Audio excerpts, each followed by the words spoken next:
So today we are going to make this shot. It's going to be a cloud simulation. So I've already brought in the headphones right here and I will make a plane. And in this specific case, I'm going to make the headphones slightly larger because I think it works better for the simulation. Simulations have trouble calculating when it's getting too small. So I'm going to make this a pretty long plane, something like this, because it should be able to wrap around this object. So I'm going to apply the scale, then I will go in here and subdivide it and subdivide it perhaps 100 times. Yeah, it's going to be a lot. I know. So G and X, G and Y. What we're going to do now is simply move towards this area, like over here, Shift S, cursor to selected, and then I will bring in a UV sphere. I will scale this down. So now I'm first going to select the UV sphere, then select the plane, go into edit mode. I will select this vertex and this vertex, Control P, and that makes sure that they are connected. As we can see right here, you see a small dotted line between those two. And what will happen right now is that if I select this sphere and give it an animation, so let's say we move it on the x-axis, well, the plane is going to follow along naturally, and that's exactly what we want. Go to the sphere, press Shift S, cursor to selected, let's make a path. I'm going to make a path and I will shape this path using proportional editing all the way around this model in whatever fashion we would like. So I'm going to click on this ball, go to the Constraints tab right here and select Follow Path. Select this path. Now it's going to be offset simply because this has some form of transformation. I'm going to remove these keyframes, by the way, and I will set all of the location data to 0.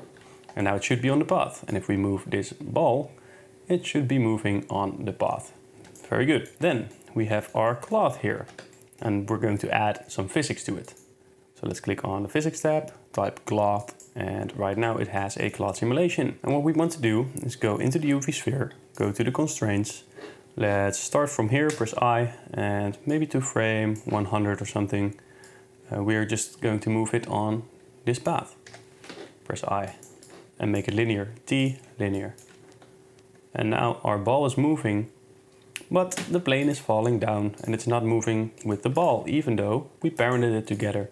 So what we should do in order to solve that problem is I'm going into edit mode and I will select a couple of these, so maybe this one, and I will turn this into a vertex group. So I'm going to make a group and click on assign. Click on the cloth, then go over here, and we already made our vertex group. Then go to the physics settings, all the way down under shape we see pin group. And we're going to apply the pin group. And we're also going into field weights and turn off the gravity. And now let's see what happens. Okay, so the cloth is being pulled and we are getting a cloth simulation. Now, before we actually start to bake this, let's go in here. I'm going to increase the quality steps to 10. I might even change the preset to silk, then change the quality steps to 10. Collisions, that's important. I'm going to set the quality to 5. Object collisions should be lower. Self collisions should be turned on. Distance should be lower. And right now, I believe if we bake this, so I'm going in here, maybe give it 100 frames to bake to and I will bake it. All right, so let's have a look. Awesome. So we might have to move our camera along towards this side. And what I find is that there's really not enough going on here. So what I'm going to do is I will first of all scale this up bigger. Something like this. And then I will bring in a force field and the force will be turbulence. And I will place the turbulence somewhere over here and increase the power. I'm going to set it to 7.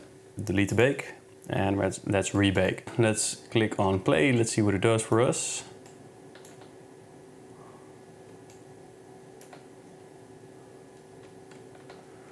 All right, pretty cool looking. Well, it's not perfect, obviously. So you just have to bake a couple more times, and this is just the reality of cloud simulations. But as we can already see, it's starting to look good. Now, how we're going to finish this up, I'm going to add a plane. I'm going to scale this up. I'm going to bring this to the side, give it a background E and Z. Let's take this line, Control B and bevel it. Let's shade it smooth as well, and let's turn the lightness of this white upwards because it's not maximum white. We want it to be maximum white. Cool. Let's click over here and we have no light in the scene. and it's Eevee, which is even worse. So cycles, pick whichever one works for you. What I like to do is add another fabric texture to this fabric. And then I'm going into the UV editor and make sure that it makes sense. All right, so now we have a fabric texture on our white moving cloth. Well, the only thing left to do is simply light this product. I already explained how you can do this in a previous tutorial. I'm not going to do that for this tutorial. I am going to enable depth of field and select our object right here. Make sure that it's in focus, and the cloth can be a little bit out of focus right here, and that makes it look very cool and supreme. So the cloth is out of focus here, it's out of focus there. And I would recommend playing around with this cloth simulation, just deleting the bake a couple of times, adjusting some settings, maybe adjusting your path, maybe adjusting the speed of the ball itself, maybe have it go forwards and backwards and stuff like that. You can think of a million ways to manipulate this cloth simulation. Either way, I think it looks very cool. And if you want to add one more thing, it will be an animation for this headphone. So press I on frame 90, for example. Then we'll go back to frame 1. Let's bring this down, G and Z, R and X. Let's rotate it maybe like so, or maybe like so. I think like this is going to be fun. And press I. Then go into the graph editor, Control Tab, by the way, to move to it quicker. Go to the Z location, and I want it to be fast in the beginning. So I'm going to make sure that this is sloping upwards. Whoopa. And now it's moving. We can turn off the cloth to improve the playback speed of this. Could be slightly faster in the rotation. So it is a X rotation. Let's select that.